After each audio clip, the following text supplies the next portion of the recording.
Welcome back to the Three Hamster Boys podcast. I'm one of your hosts, Nick. Joining me, as always, is my brother, Alexander, and our father, Jeff. How awesome is that entry? We are switching it. It's cooking me immediately. We are switching it up today for many points. I'm very excited to be running the show for just a second because this episode is going to be a more focused on Alexander. So we thought we'd switch the sort of MC and director of this moment. I learned about this 2 seconds ago. Well, it makes it a little bit difficult. So, Alexander, what do you think? Well, I think... I'm not going to be I could conduct an interview by myself, but I didn't think it would go down like that. So anyway, so we talked about this. I had done my Navy one where I talked about like me starting off my adult life and adult career, and we were talking to them about what they've done so far to start off their adult life or adult career, and how it's a little bit different. Yeah. Well, how it's a little bit different. Each of one of us has taken a different path, and so we thought it'd be interesting to kind of talk about how we did stuff. Now they're in the very beginning, and I'm at the sunset. Well, we're sort of going to be operating it like the submarine episode, where it's going to be a more inquisitive and like focused on one person. These next two videos in this sort of vein will be about Alexander and my school and sort of what we got out of that. And then the end of that episode won't be like, well, then I got out and retired of it, you know? Then I did 40 years of work afterwards. Yeah, it's sort of like, what's next? What do we hope to accomplish? Sort of like aspirations, because that's how school is. You know, it's one stepping stone out of like 100. And we just want to sort of highlight and talk about that because I think we did have, both of us had very unusual, like atypical schooling compared to other people. And I think we both had very interesting experiences and moments. I think there's two things. Number one, it's not the typical 18 years old, go to college and then do 4 years. And the other reason why it's atypical is because in the middle of all this is COVID. That's true. Because you were going to school during COVID, which I think taints, changes, warps your perception of how things go and makes things a lot more complex. Yes, I agree. And we both also started school at different points of COVID as well. That's true. And we'll touch on that probably. That'll be in the middle. But before we get right into the thick of it, I will not be... I get to play Nick. Oh. Well, how I look at this. Oh my goodness. Is that how you view your son? He's got this deep voice that's wonderful to listen to. Wow. Anyway, so we got, because this is a Alexander episode, he loves cider. So, apples. He likes apples. Where you're going with that one. But he likes cider, so we got cider, and we got it from a local cidery called Coyote, and they actually have beers also there. They have a huge variety. Yeah, we went to the tasting and tasted 20 of them. Like 20. They sent me pictures. They had like a bingo card worth of ciders. Yeah. And we did not taste the 3 that we're tasting today. So the first one we're going to start off with is we tried 2 other ones that were like this. This is the sangria. Supposed to be fruity. Supposed to be kind of sangria-like, red wine-like, but we'll see how it goes. The amazing thing about the 20 that we did taste was that each one of them was unique and distinct in their own way. Mm-hmm. Now, there was some groupings together, like they had the Adventure series that had some similar taste profiles, but really it was a wide variety. So we decided to get 3 ciders that have really different taste profiles. And I will say, on top of it, this is unnatural because out of the 20, they were all basically the same color. They were all like a dull green. There were some exceptions, but we actually got lucky. I was hoping to have this. Yep. We have a beautiful rose. Blush. Yeah, a blush. Wait, what were the 2 that you said were similar that you So tasted? there was a sunset sangria, Yeah. Oh.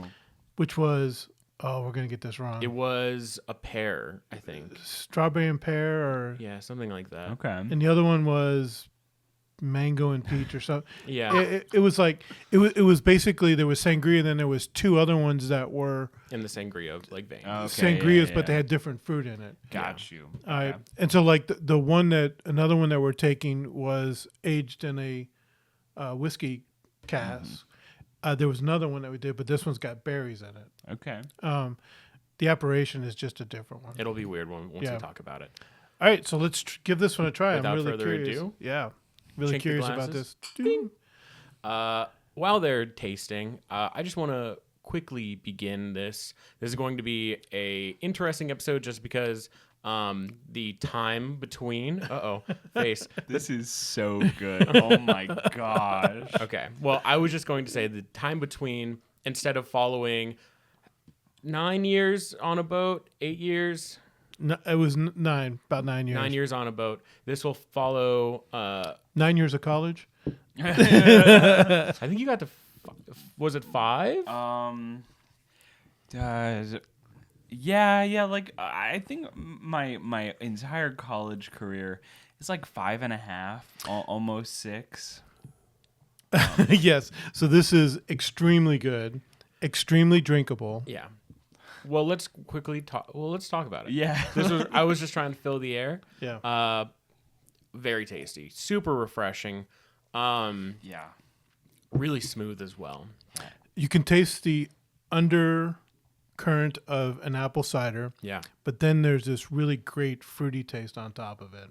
Yeah, I mean it's sweet. I like sangrias, but this is to me is like peak. Like, this is way better. It's very tasty. It like you said, it tastes like cider. It tastes like the sweetness of the sangria. Yeah, I could down this is the issue. See, I could see this with some ice and some fruit also, just like a sangria. Oh man, I was going the exact opposite. You were just saying straight. Well, hot day, really like heavy food, and this would just cut it. Right. I love it. I think like this both is this is really good. Very So, tasty. all right, so Yes. start us off. So we will begin by almost a spoiler. We're gonna see what the result was. I want to know. So we get everyone into how atypical or unnatural that we're talking about. What did you go to school for? Okay. Yeah, so my undergrad degree is in esports. It says esports on my diploma, which is kind of cool. But yeah, I went to a lot of those courses, a lot of the focus for that was in business management and event management with some broadcast and production in there. So like a lot of the classes that I took were very similar to a sports management class. A lot of that tract was a lot of the similar classes. So I had a lot of classes with some sports management people, and then it kind of veered off with esports specific classes and also business classes. Like I took several law classes. I took several like marketing, accounting, like those kind of business stuff. And that led into you getting a master's also. And that led into me getting a master's, which is graduate is an MBA with a concentration in esports. So it's just like a normal MBA. Like for that entire track, it was all just MBA classes. And then they were like, here's like 3 or 4 extra esports classes that'll give you the concentration. And I'm like, okay, sure. That sounds good. Yeah. So it's an MBA that Yep. you have. And a business administration or Yeah. business management. Yeah. Well, yeah. So a Master of Business Admin is the MBA. So it's a for real diploma. I feel like when people say they're like, "Oh, you got it in video games," they're thinking it's lesser than. I feel like especially is the stigma. Yeah. The problem is, I think it's fun and silly to say that my degree has esports on it, but I think the trouble that I'm running into is like a lot of people don't really know what that is unless they're specifically ingrained into the industry. Yeah. And so it's like me kind of fighting to get into the door to be like, I have a real degree, I have a real diploma. And this is how new this is. When we were looking for it, so Alexander said, I'd love to go do this degree. Shenandoah University, which is where you went, was the first school to do a 4-year degree in esports. In Virginia, there was one other college that was before us, Becker College, but Becker got shut down during pandemic. So, a big university. Yeah, not a super big one, but I mean Shenandoah is not a big one either. No. But now you've got powerhouses kind of stepping into the scene. Like Boise, of course, is the big one where my sort of mentors and teachers, a couple of them have moved to Boise to hit a much larger school, larger program. Well, UT also had a pretty good University of Texas, right? Yeah. I don't know if they have so the problem is there are a lot of colleges that are in the esports space, right? But not a lot that are like offering it as courses and like as an actual diploma or degree that you can get, and more they're just like, well, we'll treat it as athletics. So instead of they're like giving like scholarships as if they were playing football, but it's not like these football players are majoring in football. No, they usually have like communications degrees and things like that. So the esports kind of works similar where they're like, this is a professional Super Smash Brothers player. We'll give them a full ride scholarship and they'll crush in the college scene, but they're getting a degree in marketing or whatever. Right. To continue off of that was a really good intro, and I think it got everyone like sort of on the same page on like, okay, this is what you got. It still doesn't define what esports is. Well, yeah. I just want to say, why did you want to pursue it? I feel like that's the big one, right? Like why go into this unknown? Why choose the suffering and misery of walking into the unknown when you could have chosen something a bit better? Well, I will say I originally wanted to do teaching. I wanted to be a teacher. So you could say that making money was never an option for me. It was never the mindset. Never the mindset. But yeah, I in 6th grade, I had a history teacher, shout out Mr. Shed, and I fell in love with how fun and creative he was, and just like, I was like, I want to be that for other kids. Like, I want to be a history teacher. And then I was like, nah, never mind. Well, I mean, you were like the first one of the three of us to start playing real games. Wait a minute. Whoa. You know, where you were, we were Tonga on the PlayStation, Tomba too? Tomba, yeah. Yeah, but the only sort of competitive scene that Tomba has is a speedrun. No. I understand, but are you just referring to like just playing video games like as a focus in general? Yeah, like, in general, yeah. Yeah, I mean, I've always been interested in video games and always been playing video games, but I don't necessarily know if it wasn't really something that I was like, oh, I can make a career off of this. I think I knew for like a long time that like I'm like okay at video games. I'm not the best. Like there's not a world where I am good enough to play video games for money. So one of the things that you transferred to Shenandoah when you were a junior. Yeah. So you started at a community college, which is a great option. That's what I did also before my chemical engineering degree. Yeah. Because you save so much money. Anyways, were you thinking, so what job were you thinking in esports? Because I think that's also important. And then were you thinking esports when you first started going to Piedmont? Well, what I can say is I went to community college because I was originally in the mindset if I wanted to be a history teacher. And then I just was like, I don't want to do that anymore. I don't think that's a good fit for me. And I was like, I don't know what I want to do. So out of high school, I took a gap year, and I had so many different plans for what I was going to do for that gap year, and all of them fell through. None of them ended up like working out. So I literally just spent most of the year working for the bakery during that gap year, which I think was fun because I got to talk to a lot of people working the front of the shop. But the things like I wanted to travel a little bit, but like my traveling buddy went straight to college. His mom was like, "No, you're going to college," and I wanted to do some internships, and none of those really materialized. So I went to community college with the idea of like, I'll figure out something. May as well get started. And then near the end of community college, I saw an advertisement for Shenandoah, like on Instagram or something. And it was like, do you want to get a degree in esports? And I was like, yeah, maybe. And Well, you had also started the Smash Club at Piedmont Community College. yeah, this was like around the time that Smash Ultimate had dropped and the Switch was out. And I was like, this game is so cool. I love this. And there was locals that were happening in our town at like a local game store, and one of the people running that had like started the Smash Club at my community college, but they had left, and so I was like, let me just retake that mantle, and we'll play games. And then I was like, this is awesome, I love this. And also I like talking a lot. In case you didn't know. Well. And I was really getting into Smash, so I was watching a lot of like the pro scene to get tips, tricks, whatever. And then I was hearing the commentating and the casting, and I was like, I think I could do that. Like that sounds like a lot of fun. I think I could do that for real. And then I saw the advertisement for Shenandoah, and I was like, oh, I could do that.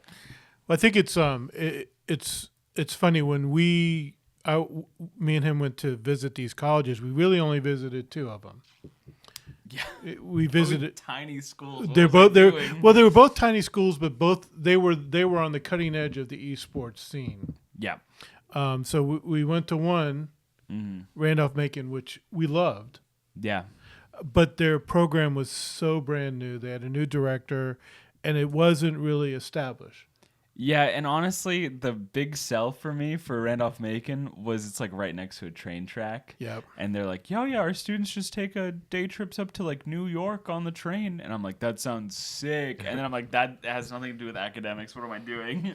Yeah, the dorm rooms were small. The dorm rooms were small. Their esports arena, like their area that they were practicing and playing, was also really small. It was a broom closet above the cafeteria. Yeah, like above their student center, and we accidentally broke in. Yeah, like, we got in and we were going around. And they're like, "How did you get in here?" We're like, "Well, we came up this back door because we saw it open, and then we crawled up past these mops, and there we are in the back door." Yeah, I think it's gotten bigger, and like their program has gotten better, of course.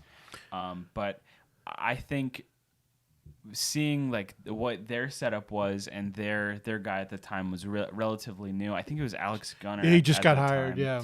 And he's moved on to different things. I think he's working at NACE right now, which is like the National Collegiate Esports Program. And then we went to Shenandoah. And tell him why this was really different. Yeah, well, walking into Shenandoah, they're like, oh, yeah, all of our esports stuff is in the armory. And we're like, what? And it's like this giant garage that's set up to have like 20, 30 PCs in there with a stage, and they had a production room. And I was like, holy cow, okay. And rather than having just one director, they had... they had 3 or 4 staff that were there. Yeah, at the time they had Joey Griesiak, Dr. Joey Griesiak, who was like the lead there at the time. He's at Boise now. Zach Harrington, and Christopher Scroggins, who were both kind of like...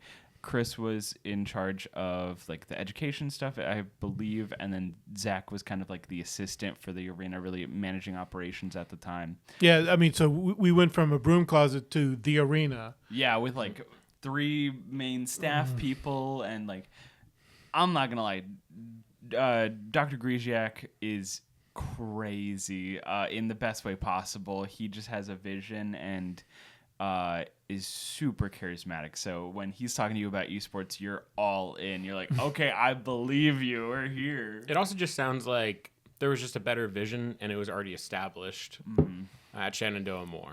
Yeah, I mean, if at that time when we were looking around for colleges, there wasn't a lot of colleges that were offering this degree at all. Yeah.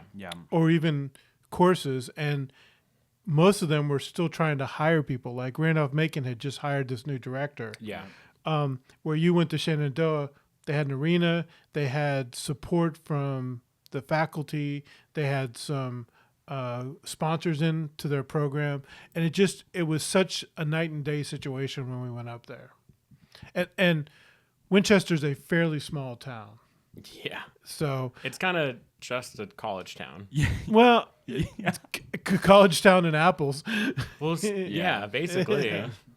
So you travel through Winchester going somewhere else. Yeah. You know, Not even. Like, it's off the beaten path. We're like 30 minutes from the border of West Virginia. It's a weird spot, but fun. yeah. I mean, I was so you got to cast while you were going to undergraduate and during your graduate things. I remember your mom and I sitting in front of the TV watching you cast on Twitch all the Rocket League stuff. Whoa, you're spoiling. Oh, sorry. He's getting ahead. Whoa, getting ahead. You're Sorry. getting ahead of yourself. I'm We're still sorry. talking about getting to where he is. Okay. Yeah. You know? I think that is a good place, though, to start transitioning to it. Because you got accepted. I got accepted, right? yeah. You finished Piedmont. You finished community college. Yep. You applied. You got accepted. Yep. And you graduated from Piedmont, so it allowed you to transfer, right? Yeah, and I will say the pandemic kind of hit in that time. Yeah. And if I'm really upset about this. If the pandemic didn't hit, I'm pretty sure I would have gotten a double associates, which I was like, oh man, I could have gone for extra credit. Shoot. But I just got like a general associate's degree. I could have gotten a business associate's, I think, at Piedmont if I had just taken one extra class. And I was like, I could have just tacked that on at the end there. Yeah, I mean, I don't know whether it would have eliminated any of those accounting classes. I think I would have added one. Yeah, I was about to say.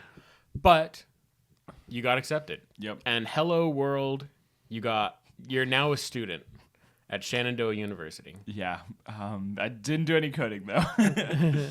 And it was the pandemic. And then there was a pandemic, which we'll talk about, I'm sure, Yeah. in the next part.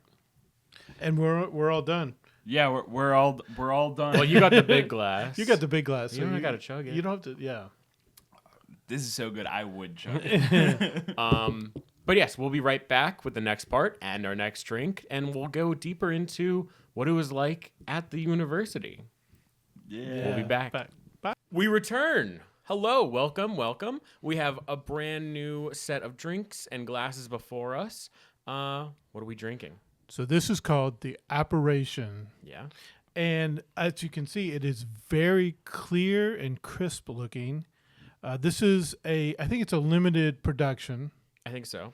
and it is pumpkin flavored. Ooh. So we will see, but it looks so clear and really beautiful. This So- was the typical color that we saw in a lot of the ciders. I was about to say, when you guys were describing it, this looks like the colors. Yeah, this was mainly what we were drinking, and it'd be like, whoa, what is that flavor? Yeah. Sorry, I gotta. Cheers. All right. Unrelated though, I have to say it's really weird you starting it. Even when you sat back down and we had started this, I had done like an inhale, like I'm ready to give the intro, and then you hit the intro, and I was like, oh wait, that's right, it's not me. I cut you off. Wow. That is a wow. It smells great. It smells nice. It smells very pumpkin-y. It tastes super pumpkin-y. And it is such a contrast to the sharpness of the first one. Whoa. Yeah, I don't just imagine like a pretty like subtle but raw pumpkin flavor. That's what you're gonna get hit with. Yeah, I love these because they all have like this very like, it's apple cider, but the other flavor from the sangria or from this one is still very strong, where I'm like, yeah, if you gave me this blind, I would be like, that does kind of taste like a pumpkin. Interesting. It is. I like it a lot. I'm a fan. I did like the sharpness of the first one, but this one is really, really drinkable. I feel like sharpness doesn't do it justice. Well, no, but tartness maybe. It had a more bubbles. It was just a vibrant flavor. Yeah, it was a vibrant. This one is a lot more subdued comparatively, but it is still a pretty good pumpkin flavor. I think the sangria kind of hits you in like the front with the notes of sangria.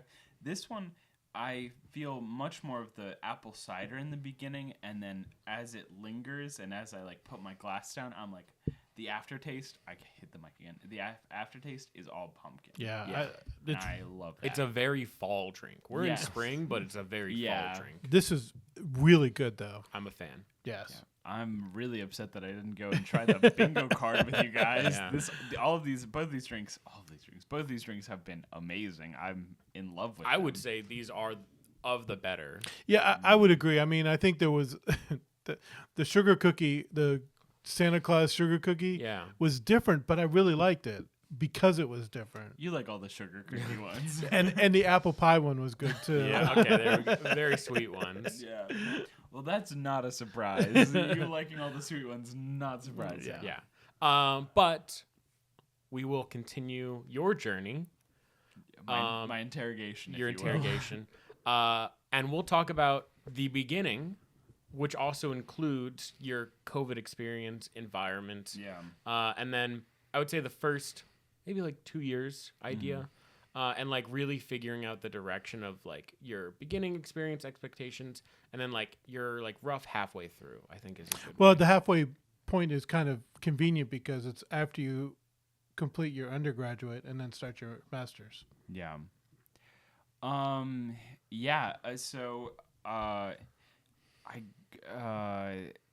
The community college, the last year of my community college was 2019. And so that sort of got hit and everyone's like, what do we do? COVID, you got to go home. All of our classes are now online. And like a lot of my professors really struggled with that. I mean, understandably so. And Piedmont, but then, Yeah. And then for Shenandoah, when I transferred, they let us move into the dorms, which was interesting. But so we moved into the dorms. My roommate, which was my best friend Richard at the time, he was like, oh, should we just get like an apartment in the city and like it'll be easier, we don't need to worry about it. And I was like, no, please, I've never had like the 4-year college experience. I want to He wants the dorm. I want to try the dorm. Like it's so fantasized about and like romanticized in movies and stuff. And then we were just confined. Welcome to the jail. Yeah, we were confined to this tiny room because of COVID. Yeah, because and like we could leave to go get food from like the cafeteria, but it would be like leave, pick up food, and then go back to our dorm. And so at that time, especially in the beginning, it was like we were like, I'm gonna move my desk as far into the corner, and you're gonna move your desk as far into the corner, and then we're gonna play games, but like, you know, we're gonna be in opposite corners. Try to make sure our mics don't pick up each other. Exactly. Well, and you meeting up with Richard was totally by chance. Yeah. So when I was taking my gap year, Richard was actually the person that I was thinking of that we would travel together. And he ended up going straight to college instead. But I don't think he knew what he wanted to do. And so I think he was going for a computer science degree at first at a VCU. No, it was Wise down in. Well, he started at VCU, went to Wise. Wow. And then went to community college and then transferred to SU. Wow. He had a much different experience of the college system than I did. And by the time, you know, he had gotten that, he was like, hey, I'm thinking about going to Shenandoah. I'm like, yo, me too. That's crazy. I mean, to put some reference around this, you had known Richard since kindergarten. Yeah, for like my entire life, basically. And so he was there studying, oh my gosh, I can't think of the word right now. It wasn't like environmental. Yeah, he's like environmental science or something of that nature. And so very different tract, but also a big gamer and also into like the same things that I was. So he'd be like, hey, you want to watch anime? And I'd be like, yes. And I remember we had the TV from downstairs in our dorm, and we would just both be laying on our beds because we're basically, our beds are like right next to each other watching anime. There was an arm length between you guys. We could hold hands if we wanted to. That room was small. Yeah. Well, I mean, it wasn't as small as the Randolph-Macon rooms, Yeah, which they yeah. were squeezing 3 people into. Yeah, we were lucky in that our room was small, but not the smallest. So yeah, that first year first semester was a bit rough.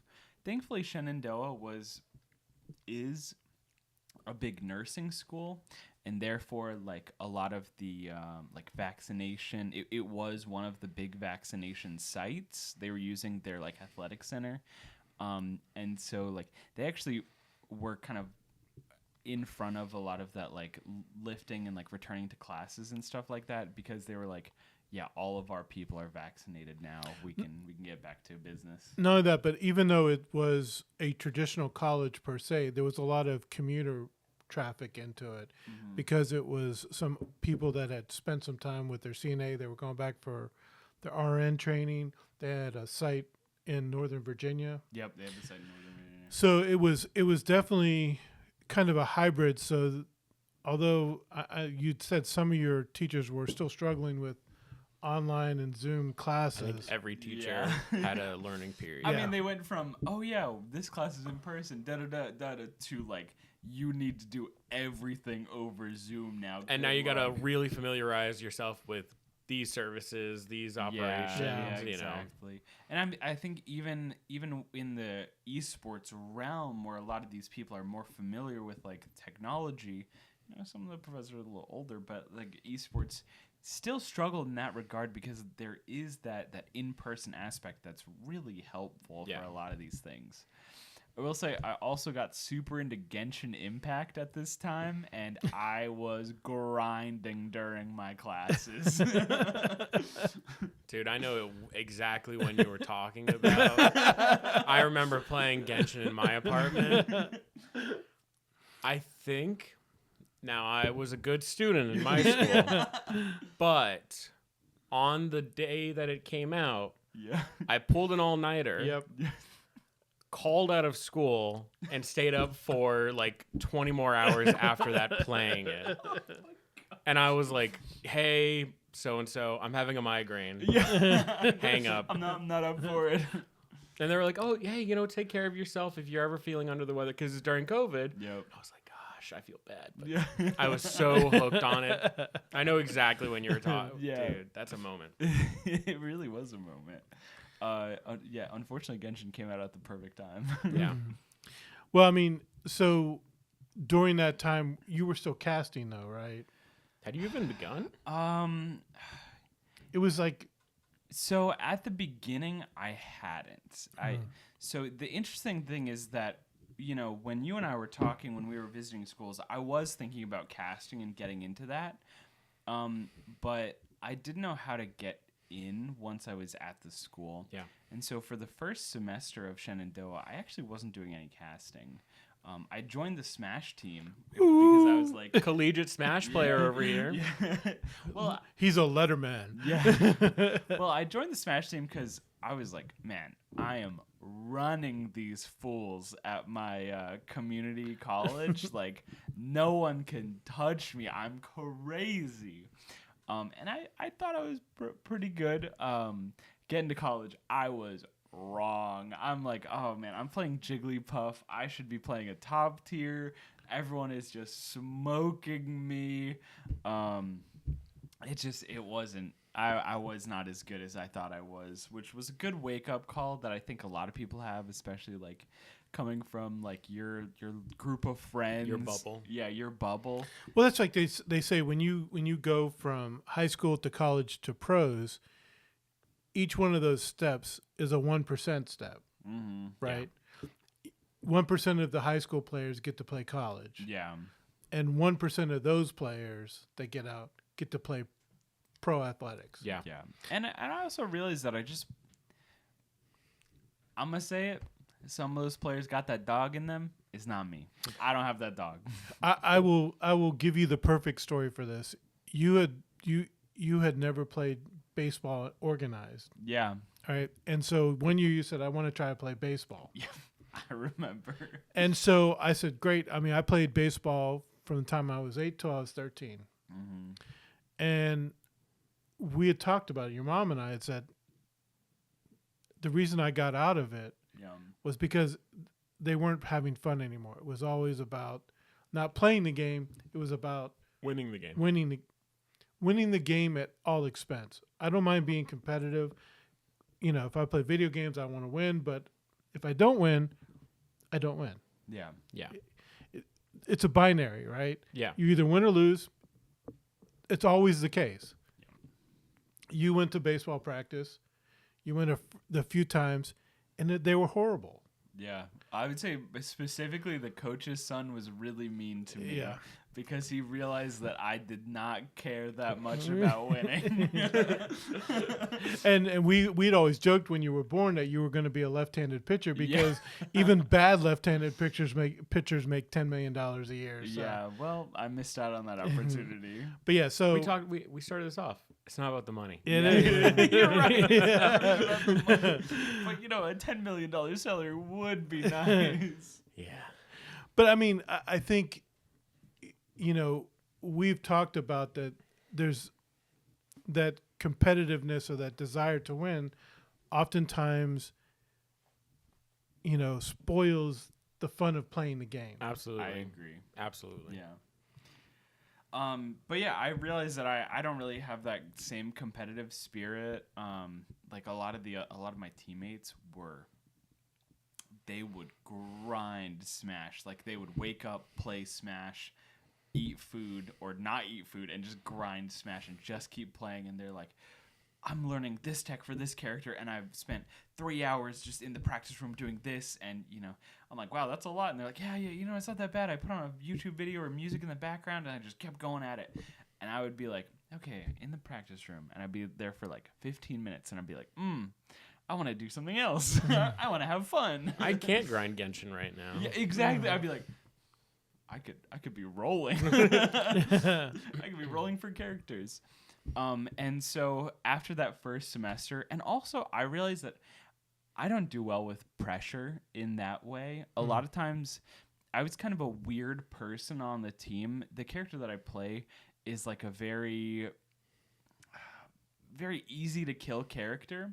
And the format in college is crew battle, which means that we're like a team that share a bunch of stocks.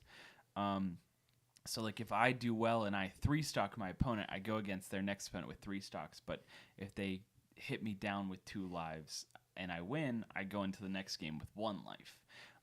And so it's a weird format. And with my character, which don't get me wrong, I've seen a lot of good Jigglypuff players. I'm not coming for Puff. For my character, they didn't know where to put me in the lineup. Rotation. Yeah. And so oftentimes they would just put me at last, because they're like, well, here's our best player. They're gonna go before you and hopefully clean it up. And then if our best player doesn't, I'm like, hey, okay. And all the pressure's on me. Clutch up. Yeah, exactly. And I had to clutch up. And sometimes I did. Other times I did not. I freaked out. There would literally be a moment where I would be sitting there, like on the couch, ready to go in, and I'd be watching this video of this Japanese oyster farmer that's like, I get up at 6 a.m. and I farm oysters, and you can do it. You can do anything. And I'd be watching that and be like, I can do it. I can do it. And then I'd sit down in the seat and I'd be like, I'm freaking out. I'm messing up all of my combos. I cannot do it. It was at that point that I was like, I don't think playing competitively is for me. I want to really try to get into what I really wanted to go to school for, which was casting and like being the commentator to talk over these games, specifically for Smash, because it was the game that I knew the best. It was the game that I was like, I can talk about this for hours. You just put me in front of a microphone and a camera, and I will sit there and I will tell you about Smash. I'll tell you about like why this matchup is happening and why this person is losing, because man, that's a sortie versus this other character, and they are just kind of losing out on every interaction, and here's why. And I really started like putting my foot out there for casting. Like I was kind of annoying about it in the way that they had some more experienced people. There were 2 graduate students at the time who were really just doing most of the casting for the school. And I was like, hi, I'm here. I'd like to cast. And they're like, well, have you done it before? And I'm like, no. And they're like, okay, well, maybe we'll go for like our lesser known games, or we'll see where we can fit you in. And I would just be like, okay, well, I'm here. I'm like, well, I mean, this is one of the things that we talked about over the years, is that a lot of these people coming in to cast have a social media presence where they were already casting. yeah, not necessarily in the collegiate environment, but like more professionally, Right. for sure. But yeah, I would literally just like sit in the production room. Like I'd be like, hey, can I sit in here? And they're like, yeah, you can sit and watch. And then I would just sit there, and then I'd wait, and they'd be like, okay, well, for the semifinals, you can cast a game. I'd be like, great, I have my suit right here. I'll hop in here. Or they'd be like, hey, one of our casters dropped out last minute. Do you know Valorant? And I'd be like, yes, I do now. Yeah, I'll guess. And it was at that moment that I was like, I don't know any other game. Like, I did a lot of, as you mentioned earlier, a lot of Rocket League. And I was like, I don't know anything about this game. And Valorant, I don't know anything about Valorant. But I'm like, I'll do my best. And then you had to do League of Legends. Yeah, they didn't really let me cast League of Legends too much because they were like, League of Legends, right? I'm like, no, do we have a Smite team? I could cast Smite. I think it was pretty cool for your mom and I. It's pretty cool for me too. Because we would get on Twitch and we would watch him cast. And I think the funniest thing is like your partner Zan would go, hey, Master Hamster or yeah. Master Hamster's mom said this, and, you know. Yeah. So Well, yeah. So one of the graduate students, Xander Merle Smith, also an Alexander but goes by Xander, I think legally, is now a professor there, one of the lead educators at Shenandoah University. He was a grad student at the time. I really looked up to him as like a mentor for casting, and we did a lot of casting together early on. Because after grad school, he left to go to North Carolina for a little bit and then eventually came back. But I really looked up to him. But I'm not going to lie. Some of the times, this man, he just talks to talk. And I love it. And it makes some really weird moments. But it would also be like, I'm like, this is probably bad practice for me. But yeah, I'd be sitting during breaks or commercials, looking at my phone. And you and Mom were watching. So Mom would be texting me something. Or like, Xander would say something like, oh, throwing spaghetti on the wall. Or I'd say, throwing spaghetti on the wall. And Xander would be like, wonder where that comes from. And like during the break, Mom would text me and be like, oh, it comes from da-da-da-da-da. And I'd tell Xander, I was like, oh, hey, fun fact, it comes from this. And then like during the show, he'd bring it up. it was crazy because there was probably only 50 or 60 people watching on Twitch. Yeah, well, generously. Yes. I remember popping in every now and then from my apartment because I would see your guys' texts and I'd be like, "Oh, they're watching. They're watching him right now." And I'd pop in and I'd see the game and then I'd hear your voice and I'd be like, "Oh!" Yeah. It was a really cool moment. There was a moment where I did, going back to that statement, I did feel like there was that dog in me where there was a couple weeks. Where I was like casting every single night of the week. Yeah. And it felt really good. It was really exhausting, but it felt really good because I felt like I was really practicing and like working on my craft and getting better at what I was doing. I was learning other games. Like I'd played Overwatch before, but I'd never really thought about the competitive strategy of the game before. And so I was like talking to players. I was like interviewing the coach. I was really trying to like step up my game knowledge.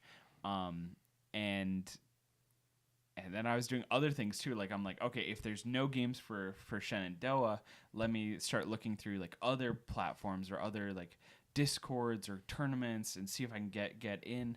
And a lot of that was just like free they're like, we can't pay you, but if you volunteer. Well, the other thing that, because we saw a couple of events that you did, and it was always, you always tried to be professional about how you presented yourself. Yeah. Because like you would be jacket and tie. Yep. And the other guy would be in pajamas.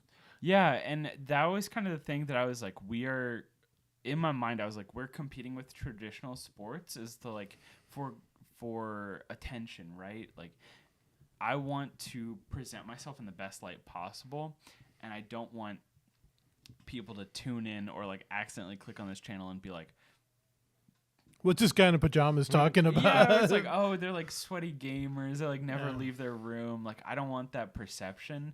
And so I would always dress up. And oftentimes I would overdress my counterpart, which I realize now, not great.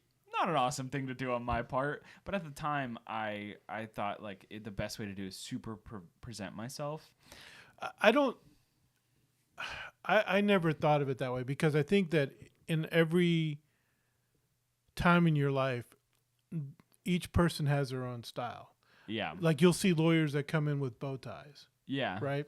That is their style. Mm-hmm. That is the way they do it. They're not trying to overdress. They're just saying, this is how I present myself.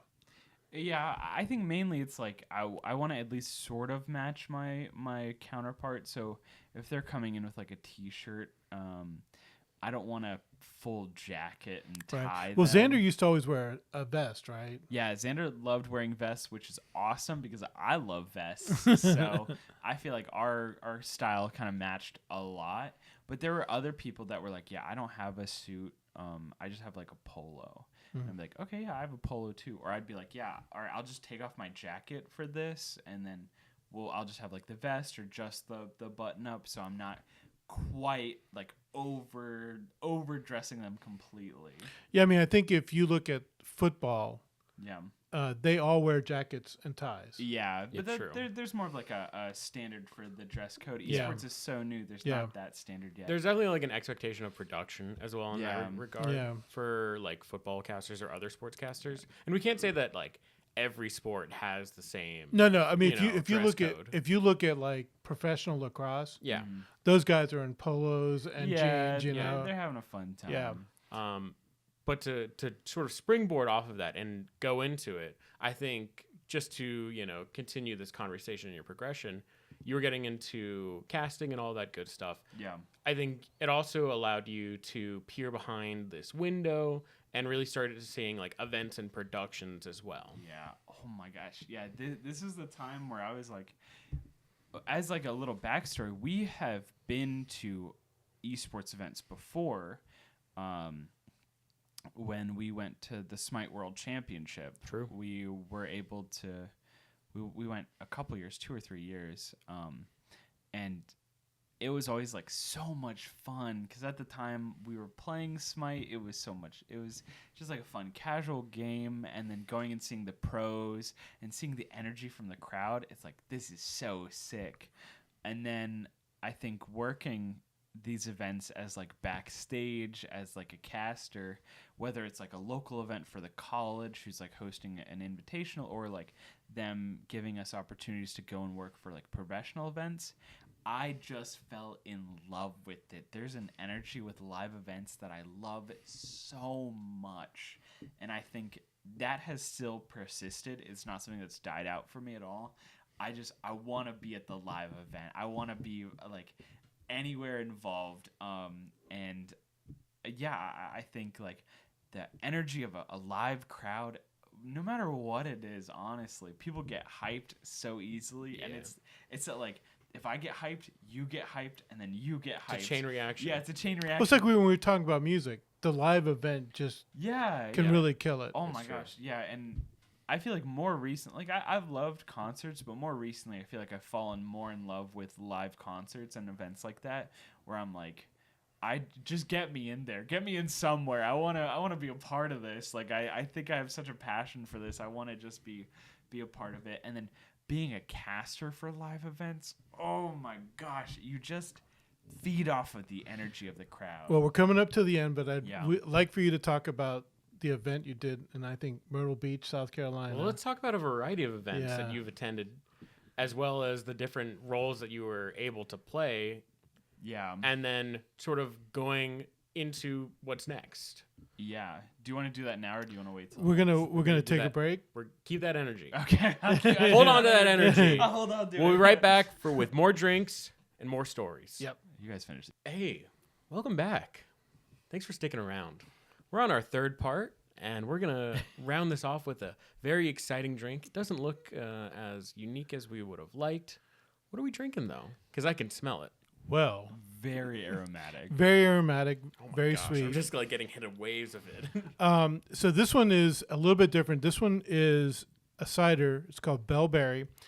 It's supposed to be sweeter, but it's also aged in a whiskey cask. Yes. And we tried another one like this. And so when we initially got it, we thought it would be darker because it would be like an oak, like the oak put some flavor into it. But Yeah. we think it's a metal cask. We think it's a metal cask because it had that, you had a metallic tinny taste into it. like you do with like a wine that's aged in steel cask. Yeah. So it was good, but this one, much different aroma off of it. It is For just real. smelling. As soon as I open the can, It smells very berry. Very, very. very, very. Dink. While they are drinking, and I just want to ramp Alexander back up into it because we did take a momentary break. Live events. Oh my gosh, you guys are making such. It faces. is. Once again, we picked 3 very different flavors. You ever have those Trix yogurts? God, what the heck? He's right. That's what it is. It has a like a almost a fermented taste to it. Like Yes, yogurt. yeah. Like the yogurt. Oh, okay. I see what you're saying. I was thinking alcohol fermentation. No. But like Yeah, yogurt. Yeah, no. It almost has like a almost like a kombucha kind of. Yeah. Honestly, kombucha is a really good comparison. If you made this slightly more vinegary, Yeah. it would just taste like a kombucha. Yeah. I still think this is really good though. Oh, that is tasty. I think it's better than the other one that we tasted. Yes. Although I will say I can't tell where the oak part or the barrel part is coming through. I think it's not apparent to me. I think it is that steel tinny taste that you get from it. It's a little bit. You can taste a little bit of it. So subtle. It is very because subtle. The fruit is so powerful. The berry is a berry blast. Yeah. But I think for me the berry's more an aroma rather than a taste. I don't think it's that. Well, it's still, hitting me. Yeah. Either way. I guess I can see what you're saying where I feel the cider on my tongue and the berry more on like the top of my mouth. Yeah. But it's still very strong. Very strong. Very unique. Very unique. We'll talk about which one we like best. But Yeah, come on now. Go ahead. Just to continue it, you were starting to do your undergrad. You finished up your undergrad. We were at your graduation, Yeah, you were. which was very exciting. But then you were like, I'm not done yet. Yes. And then you went to grad school. And I think that is when you started doing all these cool like trips and like places. Or did you do anything before that in your undergrad? I don't specifically remember. It's kind of a blur. Yeah. That line. The Myrtle Beach one was pretty cool. Was Yeah. that was your grad? That was. Didn't you do that twice though? Oh my God. You're freaking me out. No, I did it once, and then I helped out in grad for the second time. Okay, gotcha. But yeah, so the live events, it's hard to tell where like when it's undergrad to grad, because I didn't wait like you said. I just went straight from graduating to I'm not done yet. Let's get it. You were like 3 weeks and I'm back in it. Yeah. I put 2 more quarters in. I got some extended time. I'm there. Yeah, exactly. But yeah, there are a lot of like really big moments that I think about as like those kind of moments where like I went down to Orlando for the Halo Championship Series. Yeah. So like the majors for Halo, which again, not a game I've really played or know about a lot. But I wasn't casting. That was like a full professional event. I was down there working as registration and merchandise at the time. But it was so cool because they gave us like all access passes. So I'd just be like, Is that where you met Golden Boy? yeah, that is where I met Golden Boy. Alex Mendez, aka Golden Boy, very famous caster, commentator, host. I think wasn't he in your who would you have a meal with? Maybe I can't remember. It's been a while since we've done that one. Yeah, you're right.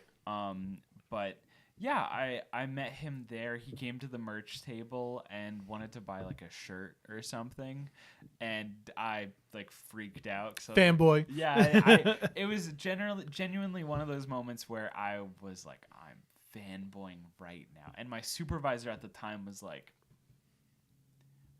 here's a poster, get him to sign it. And I was like, oh, thank you so much. Oh my gosh. My hero. Yeah. And I was like, hey, would you sign this poster? Also, I'm a caster. I love what you do. I've seen what you do. Would you mind giving me some like tips or whatever? And he'd be like, hey man, just like, he was so chill. He was so great. He was like, hey, you know, there's a lot of divas in the industry, but they don't last long. So just be nice to people. And I'm like, that's what I'm doing. That's me. I'm nice to people. But that was a really great moment for me because I was like, holy cow. There was that moment where I was like, I see a professional event. I got to go backstage whenever I wanted to. And I met like my hero when it comes to casting. And there was that period afterwards where I was super motivated to just get stuff done. Well, I think you talk about divas. You're not locked into being a caster. You like all of the event side of stuff. You know? Yeah, for me, it really is just like get me in anywhere. Yeah. If I don't know how to do it, I'll learn real quick. Yeah. And this is where like that gap year going to the shop was actually really helpful in like a weird way, where I was working at the shop during my gap year after high school, because I showed up to HCS and they were like, hey, does anyone know how to use Square? And I'm like, me, I know how to use Square. We use it at the shop. And they're like, okay, well, you're going down to merchandising. And then my supervisor's like, hey, this might be really complicated, but here's how Square works. And I'm like, easy, I got it. I know how this works. And he's like, wait, really? I'm like, yep, dude, this is my bread and butter. I get it. But yeah, no, literally, like, registration is so fun because you get to talk to a bunch of people. Like, a lot of people are like, oh, this is my first Halo tournament. I'm really excited to just sign up with my boys. And it's like, dude, that's so sick. Good luck, man. I hope you do well. Or you get to see some of the players who are like the security's like, sir, I'm sorry, you can't come in. You don't have a badge. And the person's like, I left my badge in the hotel, but I'm this really famous player. You should know who I am. Security's like, sorry, I can't let you in the building without a badge. Or people would come to the table and they're like, hey, I'm so-and-so. I need my badge. And I'm like, can I have confirmation? I have no idea who you are because I didn't watch any professional Halo at all. Well, the other game, did you play CSGO before you... I didn't really play CSGO. But you've casted that, right? I've cast CSGO like once or twice. Oh, okay. But Valorant was the other game that I cast a little bit more with frequency. Now Valorant was one of those moments where a high school company called Stay Plugged In, who's like a high school recruiting company, like high school to college. Collage. Yeah, high school to college. They're like a recruiting platform, is like a pipeline to get high schoolers who are good at video games into colleges that want good players. They would hold like LANs. They'd hold like big tournaments at Shenandoah, and that was one of the first times where I was just sitting in the production room, and they're like, "Hey, our lead caster for Valorant isn't feeling up to it. He's been casting for like 5 hours today." 6 hours, whatever. We need someone to step in. And I was like, I'm here. I have my suit. I'll put it on. Get me in there. Choose me. Yeah. And they're like, all right, I guess he's here. Get him in here. And then I was casting Valorant. And my co at the time was like, do you know anything about Valorant? And I'm like, nope. I've never seen this game. But, you know, I will not say I'm a god at Valorant. I'm just he got a kill. Yes, you know, you're just getting really excited. Yeah. And because of that, in a very weird turn of events, because of that, and because I was casting a lot at Shenandoah, they had sort of kind of relationship with a lot of the collegiate stuff, and DreamHack Atlanta was happening. I remember that.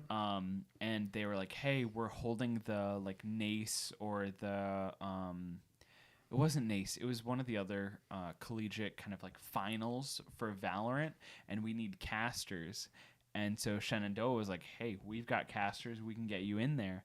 And I was lucky enough to be one of those people that they selected, where it was at DreamHack Atlanta, the big tournament. Who was the guy that was in the glass door? Ludwig. Ludwig, yeah. Ludwig was there. He had his famous like glass box stunt or whatever. Where he just lived in the box. For like 24 hours yeah, or 36 hours or something. lived in a box. Yeah.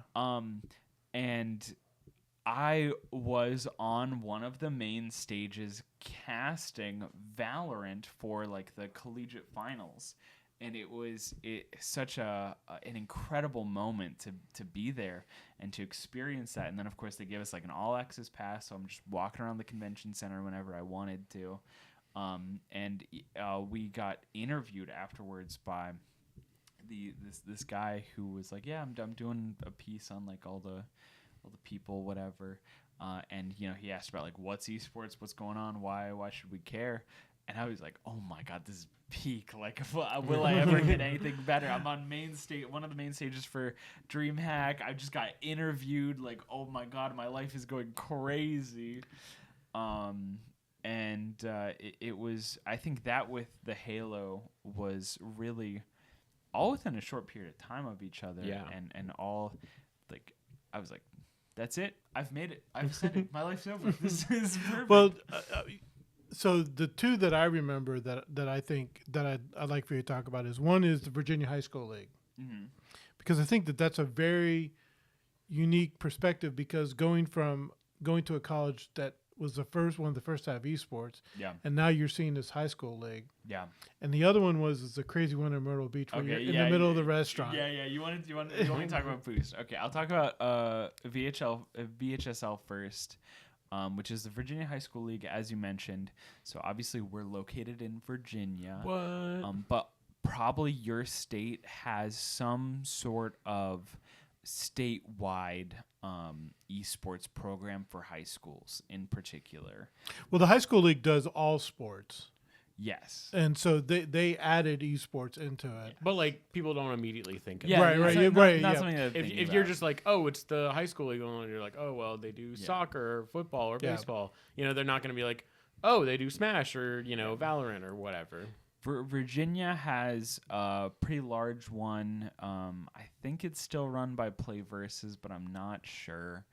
And then North Carolina actually also has a big one. I'm sure there are other states too, but those are the ones that I've worked with the most. Yeah. And so VHSL, because Shenandoah is, like you said, one of those first schools to have an esports program, and they have a big space for it, they I was about to say every year, but really every semester, Right. hold these finals for players to have that opportunity to travel, to be at a live event, and to get streamed, get on the big stage, and play. And oftentimes the games are like Super Smash Brothers Ultimate, Rocket League, League of Legends, and then sometimes like something like Valorant or Overwatch. But oftentimes when you're talking about school, it's difficult to get shooters into the mix. It's a Right. tough genre to To sell. It's tough.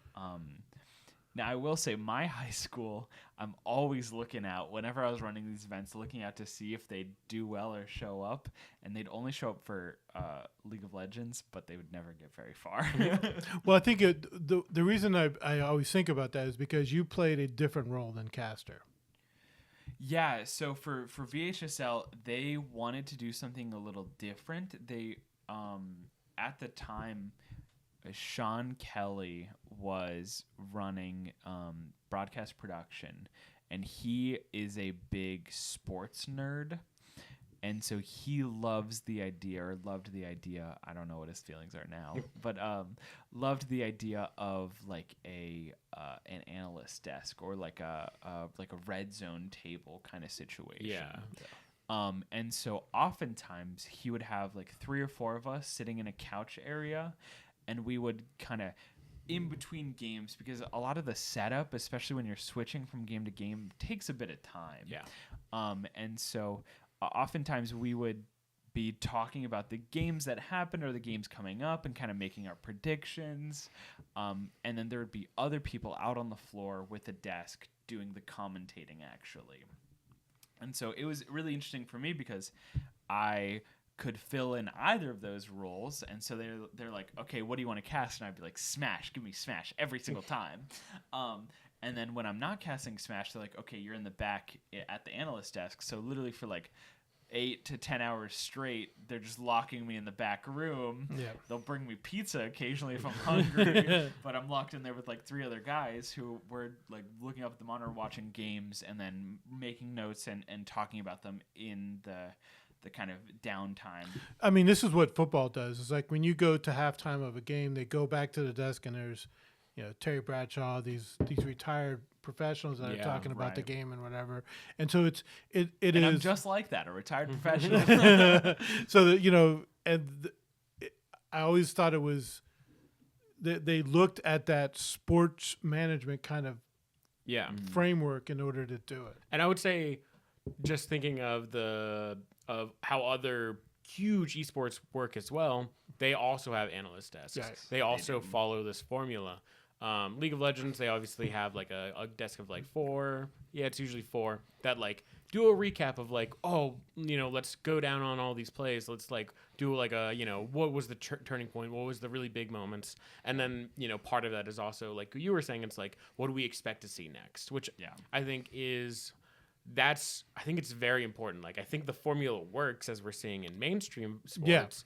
And I think it's not the wrong call to try and just follow suit with that, especially because it adds more personalities and more opportunities for people to fall in love. Not only that, but it's a known quantity for the viewer. Yeah. So you want it to be, this is a different sport, but here we're going to do the things that are meaningful. You're like, it's not unfamiliar how it's presented. I would say the big difference is, especially with like high school, comparatively to like professional, is like the players are completely unknowns. The teams are completely unknowns. So I would have like 10 minutes like before the players show up to like with my notebook out on the floor being like, hey, who do you play? Like, what are you expecting? Yeah. Who's the best team here? Yeah, but this, you're doing it for a different audience. When you're doing the League of Legends World Championship, you're doing it for the world.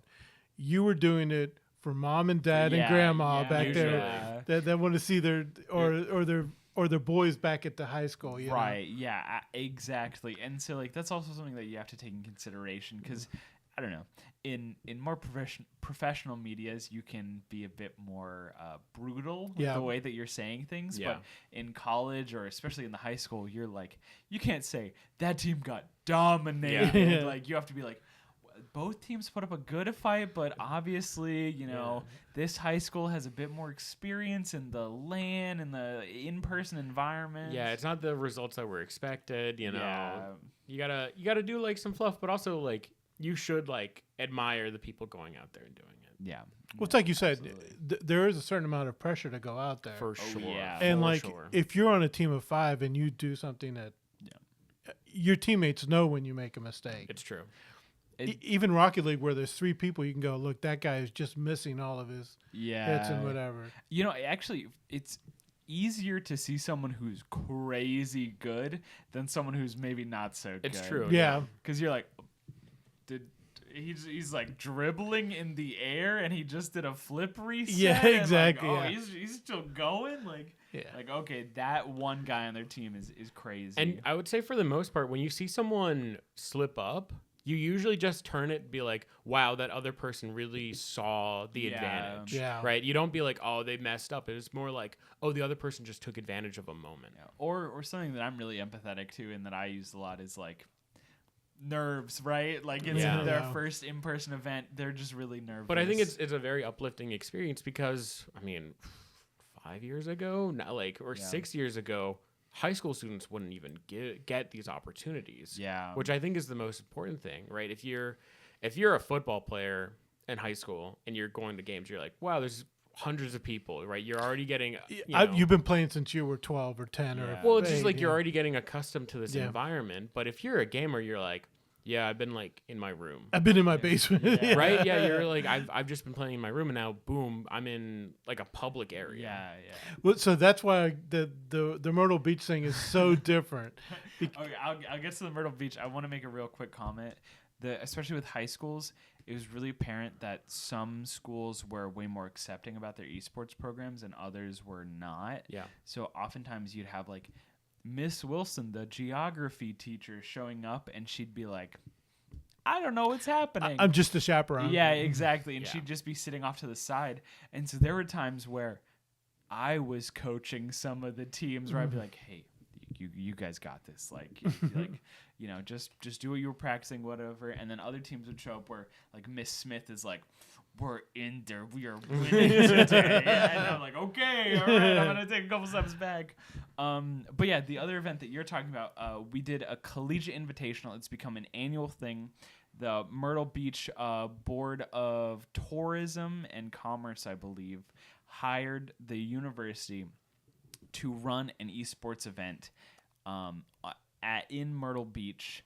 And the location that they chose, they actually just did another one not too gosh. long ago. Still in the same place, Oof. is this restaurant called The Hangout, which is kind of on the boardwalk, on the strip or whatever. And the thing that they're known for is that they have every 30 minutes they have an MC come up and do like a dance or whatever, and the staff will dance. So like they'll do the YMCA or whatever, and the entire staff will do it.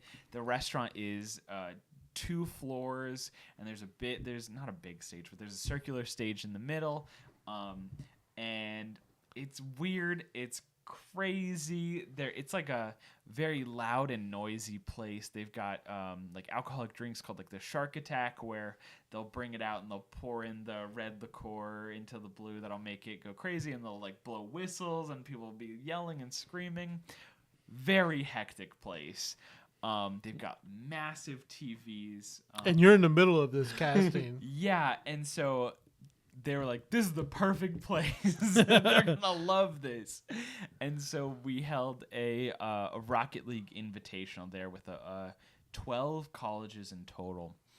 And it is, though, I think the strangest, weirdest cast I've ever done, because not only am I not separated from the audience, which sometimes I've been in the audience, but also you were just hearing yourself the entire time. Because it was going through the It's going through the speakers. That's tough.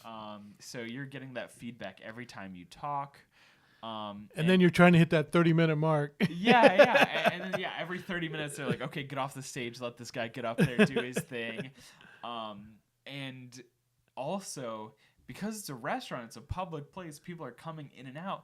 Many people who are not affiliated with esports don't know what esports is. And so I'm up there trying to talk about how Boise is taking on Shenandoah University, and these people are like walking in just staring at me like a head on a swivel, just like, what is going on? Why is this guy in a jacket and tie on the beach? Yeah, thankfully I actually wasn't wearing a jacket and tie. I was just wearing like a Hawaiian tee for the most part and some khakis. But again, it was a really strange environment where people weren't heckling me, but they were giving me the weirdest looks. And then every 30 minutes they're like, all right, get off stage real quick. And so I'm just like in the wings while people are like, why? The chicken dance. Or the chicken dance. Wild. I could Wild. never. And I will say the logistics of it was a nightmare. Yeah, I'm sure. Crazy. Especially like talking with these people, they're like, yo, what is your internet situation like? Like, what does that look like so we can stream? And it's a restaurant. They're like, I don't know, we have normal internet. It should be good enough. And then Average. getting there and being like, oh, it is not good enough for what we want to do. Or like, they're like, yeah, those big TVs, they're controlled by a Fire Stick. And then they're like, first day we're there, yeah, the Fire Stick's not working. I don't know how we're gonna do this. And we're like, oh no. But That's tough. yeah, I have very vivid memories of like running wires, running lines, gaffing stuff down, getting like the little covers to make sure people aren't just tripping over wires and unplugging everything. And then we also had a side event where we invited high schoolers from local high schools to come out and play Smash. And that wasn't like streamed or casted, unfortunately. But I remember being like, okay, my block for Rocket League is done. I'm gonna run upstairs and check on Smash, and a Ganondorf player won when I was watching, and I'm like, what is going on? The upset. Yeah.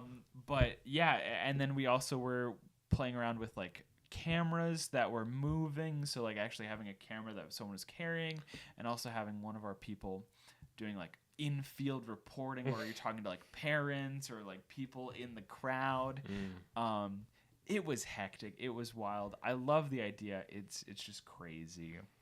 And I think the kind of conclusion here is that when I was in grad school, a lot of that time that I had where I was, casting every single night faded.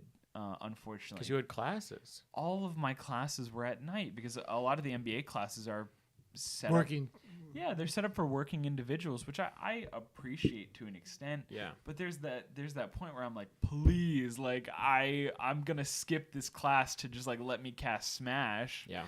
But I realized that I couldn't cast as much. I started running some casting workshops for the university for like new talent. And then people like Molly, like Tiny Shiny were coming in, and I was like, oh my God, I don't have that dog. She's got that dog for real. Yeah. And I started casting less and less, and I was like, I just can't, because all my classes are during like that prime time. Yeah. So all my classes are like 4 hours, so it's like 7 to 11 or like 6 to 10 is actually the time slot that they were at. And I'd be like, that's when our games are. What do I do? And that's when most other people who were like looking for casters were looking for people to do that remotely during that time. And I'm like, I can't cast anymore. But then after that, you graduated. And then I graduated. And then you graduated. You got thrown out into the world. Yeah.